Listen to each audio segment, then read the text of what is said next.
problem that this research considers has been in the focus of academic concern for quite a while.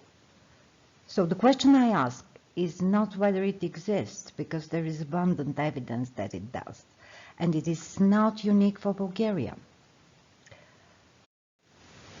Language is a core component of a culture and influences the way people think. Now, what is cultural capital? It is knowledge, skills, and other cultural acquisitions as exemplified by educational or technical qualifications. Linguistic capital is one of the forms of cultural capital. The way people use language reflects the diversity of a society, which normally distinguishes users geographically, but also socially. Public leaders and influencers are expected to demonstrate correct and refined speech to be followed by other groups. At this background, my hypothesis is that the systematic deterioration of language use by the establishment induces a process of devaluation of the national cultural capital. How is this research question approached?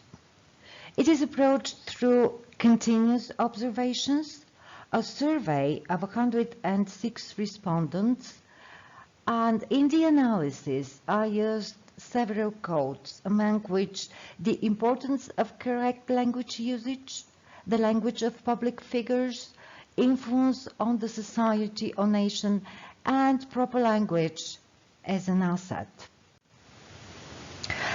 What the observation tells us is that certain common forms of misuse are increasing in all areas of linguistic study, such as confusing assumed meanings with original ones, meaning lexis, using dialect forms of pronunciation, meaning phonetics, and misusing parts of speech,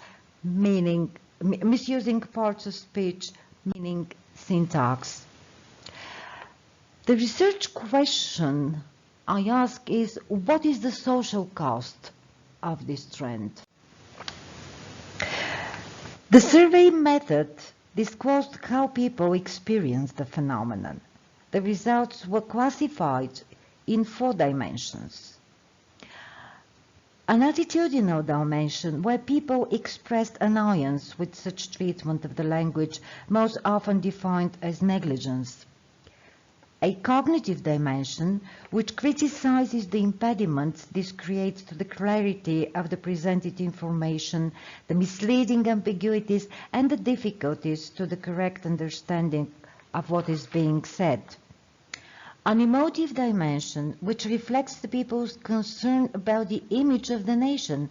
In the respondent's opinion, it gets smeared by the bad usage and phraseology, which could also appear ridiculous in translation.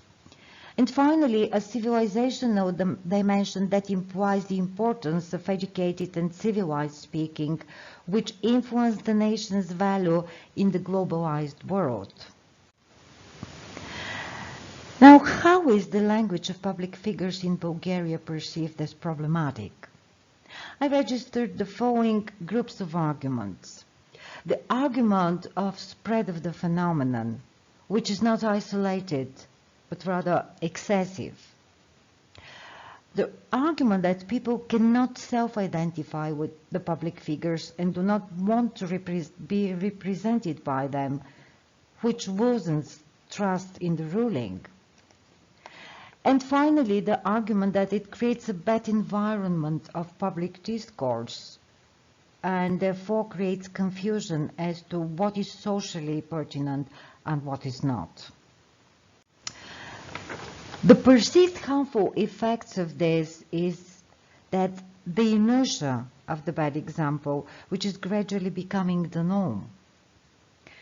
The effect it has on children. It makes it very difficult for parents to explain wrong pronunciation, wrong usage, context, or register to a child who can hear them in the media practiced by significant adults.